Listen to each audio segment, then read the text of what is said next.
mga pag-eskwela. Pero wala pa nakatrabaho. O niya kay nabuntoy man siya siyang boyfriend. O niya, sige na, ingnan siyang ginikana na, kano sa pamagkamanarbaho, nabuntoy sa diha. O niya, wa pagin siya sa pupuha sa lalaki. O sige, nahimo, niadto siya sa the highest bridge of the Philippines, na dito sa Bukidnon. O dito, pag ambak niya, nagpapakapa pa ang iyang tiil. Dito, wasak ang iyang kinabuhi mga kaigsunan. Tungod kay, unsa man lagi ang problema, conflict between sa parents o sa mga anak. Stress siya. Sobrang kaguol. Ingon pa ni Elder Jerry, sobrang kaguol, no? Ang stress. Nga makamatay. Makamatay din mga kaigsunan. Ingon diri, this involves hearing and interpreting the words, the tone of voice, and the body language.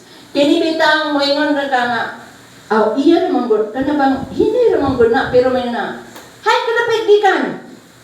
Si mama, isog man dayon. Dili, kung to, hindi ba to? Oh, may mapagigata mo ka. Dinapyas ito sa bayod. Kinahanglan ang tono sa atong sinultihan mga kaigsuonan hinay. Kabalutan mo interpret. Na bata mo yung ma, gipasangilan ko dito ma. Pero ang tinur mo, ani. O, interpret tayo ni mo. O, unsa minita po? Sige, ingani na lang, no? At doon na to, atong pangutanon. Inyo isettle mga kaigsuonan. Isettle sa ginikanan kung unsay problema sa anak. Kay mao na ang dito sa City High na ay mga bata nga tungod kay wa na magiatiman sa ginikanan kanang tuong ginikanan nga makakaya na ang anak. O ni ambak, gusto mo ambak sa ika-4th floor sa senior high building. Mao na ang among guidance counselor si Ma'am Christine Mangyan sa Adventist. Grabe ka, sakit na iyang ulo kay daghay magpa-counsel. Number 2 principle, set the right example. O, di ba? Kung maayo lang ang ginikanan mga kaigsuonan, you are the right example of your parent, no?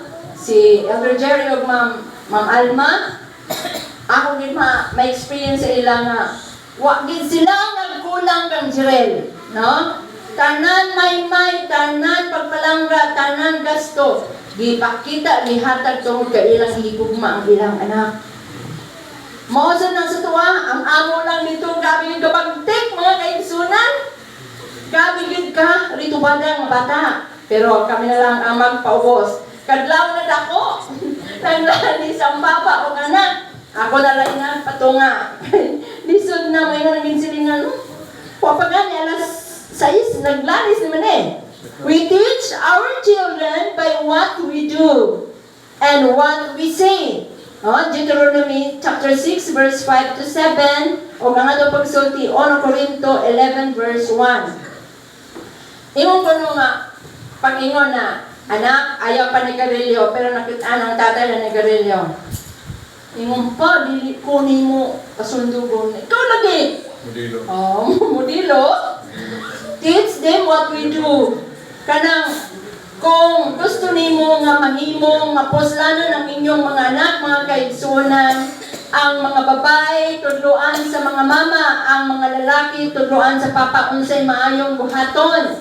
Kinahanglan no, kung unsang atong isulti, maunay atong kinabuhian. Pag mo ingon na diha ka sa balay, ayaw pagkabutin ni kay marites. Ikaw lagi man nagmarites man ka.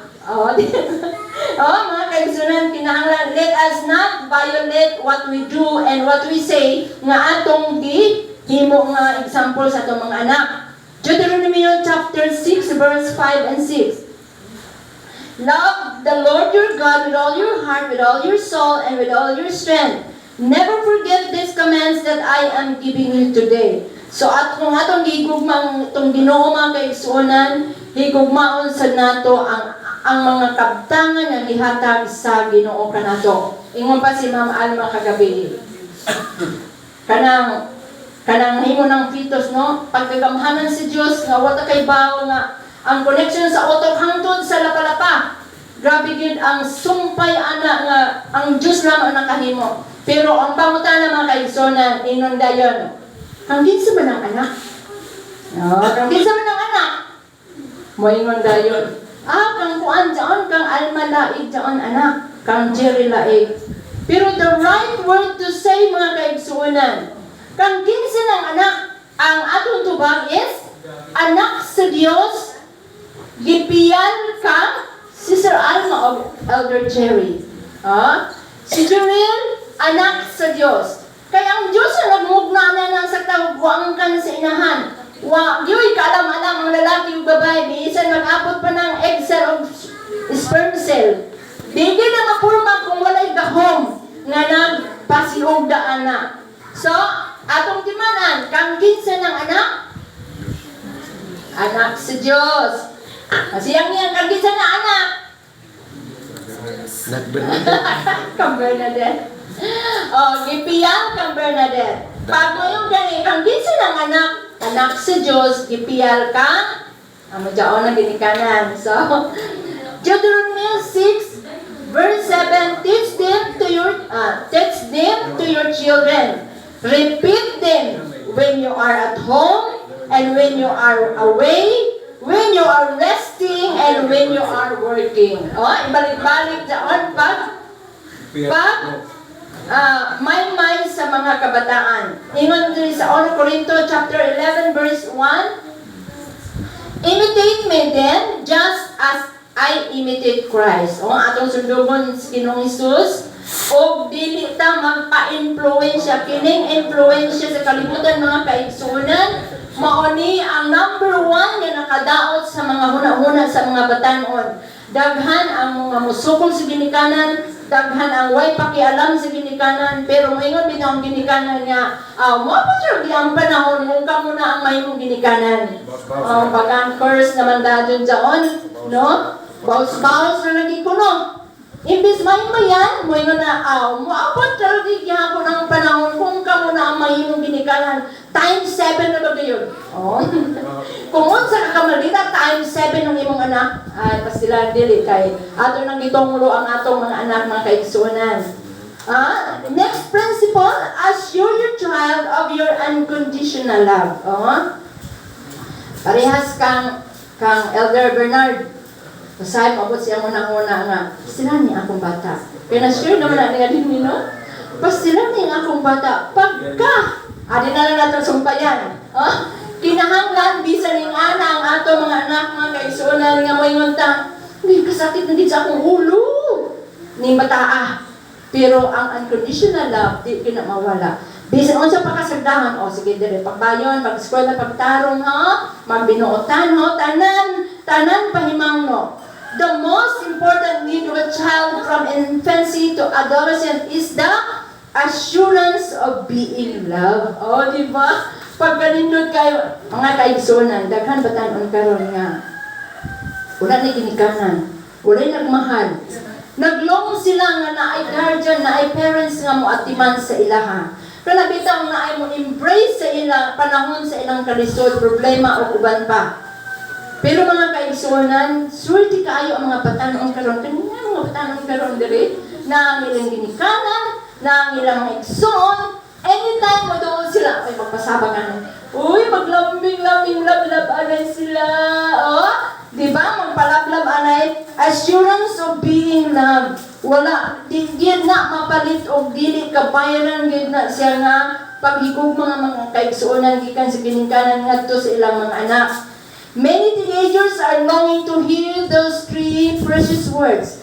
I love you. Pag mo ingon din si Sister Bernadette, na, parang ginagawa ko sa dahon na ba? Pero love ka ni Mama. Di ba? Ganahan ginang bata, ana. Pagdalaga na, inunta lang si Alina. Ayay. Ingon niyang Mama o Papa, Lina, kauyab na ka? Kanari. Nagamayan. Pag may yun na, si Papa, maritis po ani. Di, kay, ang gugma, moabot man gud na sa mga batanon, pero love man gud ka na, love anay di. Di ba? Kinahanglan dili, kahila si Papa ug Mama. Dili nga na mga batanon. Kay kung mo na hilas-hilas lamang ni. Pero at today mo, musikreto na dito sa luwas. Lain na ang agbay. No? Unfortunately, some parents love on condition. I will love you when you are good. Na, amo na ni. Moingon ang uban ginikanan, pag di ka magtarong, di nakalablab ni Mama. Di nakalablab ni Papa. But notice the example of our model parent, God. Ang Ginoo, wala diyo'y pigpihig. Wala ingon. Conditional nga. Pag di ka magtarong, ating kilingan ang Ginoo. Only here on earth, wala na sa heaven, no? Ingon pa sila nga. Dinhiri din ang kalibutan ng mga ginikanan. Kadaghay kondisyon tungod sa nagkalinlain ng mga sitwasyon. The Lord appeared to me in a faraway place and said, I love you with an everlasting love, so I will continue to show you my kindness. Jeremiah chapter 3 verse 13, no? Grabe din ang Ginoo, diligid niya, isalikway ang iyang anak, everlasting love. Continue to show my kindness. Bisan unsa pa makasasala ang tao, pero pakitaan sa Dios sa iyang intimate and unconditional love. Luke chapter 19 verse 3, he was trying to say who Jesus was, but he was a little man and could not see Jesus because of the crowd. Ang nanay ang mga subilanon sa mga unang mga katawhan. So, daghan man at ora kang paspason. Si Zacchaeus, mga kaigsunan, no? Dili man siya nakita tungod sa crowd. So, nisaka siya, nilayat siya sa kahoy, o nakita siya ni Jesus. So, nakita na ni Jesus ang iyang tumong o ang iyang kinaiyang. Pitata.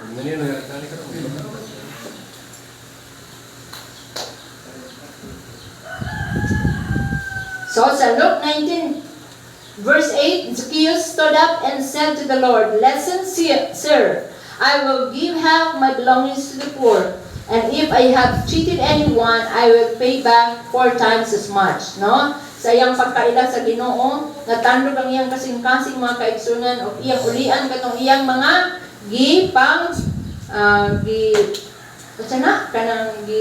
kawatan niya. Ano ba? Gitikasan. Gitikasan. Just like the prodigal son story, grabe din ang gugma sa amahan, no? Pero ang igsoon, nga yung manong papistahan nga. Nag-usik-usik naman na sa imong bahandi. Di ba? Ang traditional lagi ipasabot na sa imo man ang akong mga bahandi ug ang imo igsoon na ibalik. Di ba? Dili ninyo igugma ng kalibutan bisan ang mga butang na naa sa kalibutan. Kung ang uban na igugma sa kalibutan, ang gugma sa amahan wala kaniya. Klaro kaayo na siya mga kaigsunan. Sa dihang nag-usik-usik ang prodigal son, makikain na lang siya sa kaon sa mga baboy. Finally, naka-decide siya balik sa iyang amahan o gidawat siya sa iyang amahan. So, dili mga kaigsunan, he made up his mind. He will go back home with a prayer of repentance, a spirit of confession, and an attitude of surrender. Sa una mga kaigsunan, nilayas ko sa mua. Exciting yung story. Sa dihang high school, primi ko binunalan sa akong nanay. Sa akong tatay dili. Unya, ang palanggan sa akong nanay, ang akong mga igsoon ng mga lalaki, pastilan ko ako na makasaya, mabunalan mga gadugo ng pisi. Luhod! Pastilan, ingon ako. Nya, nga ako silingan, kay Pentecostal man, ganahan ko ka ng maminaw sa ilang mga, dapat na mag-Sabbath school. Ganahan yun ko, anak. Ingon bitaw ko, di manday kong palangga sa Puloy-anan, bit ko sa akong sinina, may kinsunan, dito ko sa pastor sa Pentecostal. Apil-apil ko sa ilang Sunday school. Ganahan ko, magkatakanta, kanang magtuon sa pulong sa Ginoo, ganahan ko na. So, may positive side sa ang akong paglayas, ma'am, kay nakatuon man ko sa pulong sa Ginoo. Sa balay, di magdudin makaukab na Biblia. Pero bahala binunalan. Pero ang akong tatay gusto yun niya. Tanawa, ikaw tubo. Tanaw to si Bing. Nilayas tungkol kasi gini mo bunalan. Sige, hanap pa. Gihanap ko, gidala sa butuan. Dito kong ipa-eskwelanan, high school. Wala ko nila patakot ng bunan. No, kaya ang ako gusto nga maminaw sa pulong Ginoo kanang magsimba kanunay. Luke 15 verse 20. And nga dili ang prodigal son, so he got up and started back to his father. He was still a long way from home when his father saw him. So nakita na sa amahan. So, yeah.